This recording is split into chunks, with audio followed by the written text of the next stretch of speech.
এজন মানুহ আছিলে। মানুহজন গৈ আছিলে আৰু মানুহজন গৈয়ে আছিলে। গৈয়ে আছে। মানুহজন গৈ এটা ঘৰত পালেহি। মানুহজন ঘৰত পাই তললৈ চালে। তাৰপিছত আকৌ মানুহজন গৈ থাকিলে। এইবাৰ আকৌ মানুহজন গৈ নদী কাণ পালেহি। নদী কাণ আহিয়েই মানুহজনে এটা ডাঙৰ বিশাল ডাইনেছৰ এটা দেখিলে। মানুহজন থকাই থমকি ৰৈ চালে। চাই কৰি আকৌ মানুহজনে আগুৱাই গ'ল।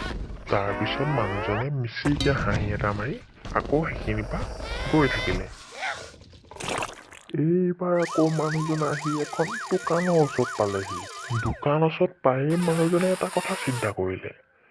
দেখিলে যে আগফালৰ পৰা কোনোবা এজন মানুহ আহি আছে। মানুহজনে আগফালে আহি থকা মানুহজনক দেখিয়েই আকৌ গৈ থাকিলে আগফালে।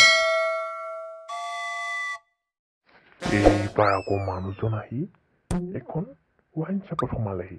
ৱাইন শ্বপত সোমাই মানুহজনৰ চকুৰ পৰা যিহে চকু পানী ওলালে, মানুহজনৰ একদম চিন্তাত পৰি গ'ল এতিয়া কি কৰোঁ বুলি। তাৰপিছত মানুহজনে যি হয় হ'ব বুলি খঙত আকৌ গৈ থাকিল আগফালে। এইবাৰ আকৌ মানুহজন খ্ৰীষ্টমাছ ট্ৰিৰ ওচৰত পাই গ'লহি। তাৰপিছতে মানুহজনে আগফালে দেখিলে এটা প্ৰকাণ্ড বাঘে খেদি আহিছে। তাৰপিছত মানুহজন যিমানখিনি আগবাঢ়িছিলে পিছুৱাই দৌৰিব ধৰিলে। মানুহজন দৌৰি এটা অফিচত পালেহি। তাৰপিছত মানুহজনে চাইছে পিছফালে বাঘটো আছেনে। দেখিলে বাঘটোৱে খেদি আহিয়ে আছে। মানুহজনে আকৌ লৰ দিলে।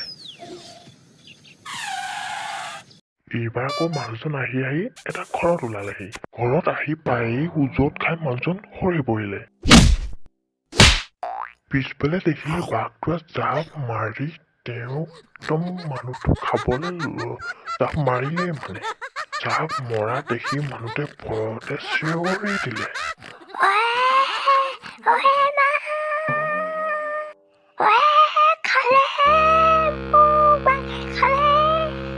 তেতিয়াই আকৌ কি হ'ল, মানুহজন চকাই সাৰ পাই গ'ল।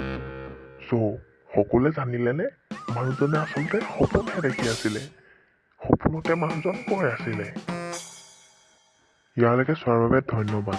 আৰু যদি আপোনালোকে এনেকুৱা ধৰণৰ ভিডিঅ' চাব বিচাৰে চেনেলটো ছাবস্ক্ৰাইব কৰি দিব। ধন্যবাদ।